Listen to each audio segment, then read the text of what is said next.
السلام عليكم ورحمة الله وبركاته. الحمد لله ثم الصلاة والسلام على رسول الله صلى الله عليه وسلم. Aboluganda batuwuliriza ekyokuyigiriza kyaffe ekyolwaleero kitambulira ku hadithi ya Abdullahi Nu'man bin Bashir.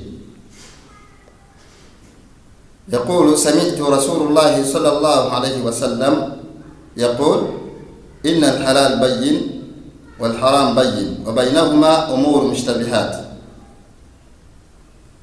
Agamba nti nawulira omubaka wa Allah kusasira n'emirembe bibeere ku ye ng'agamba nti mazima ekintu ekiri halaali kimanyikiddwa n'ekiri haramu kimanyikiddwa, era wakati wa byombiriri waliwo ebibuzaabuza.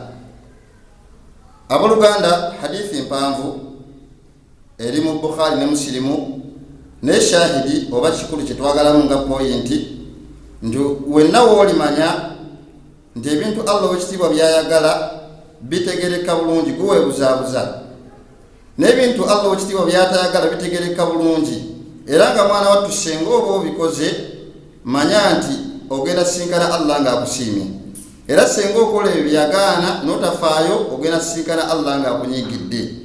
Kati abooluganda, buli omufaayo era omanye nti eitha okubbika oba okubbulula okufaayo okwo okutegeera halaali ne haramu. Mbakubiriza nga nange kwendi okubeera nga musigala ne support Islam in Uganda. Assalamu alaikum warahmatullahi wabarakatuh.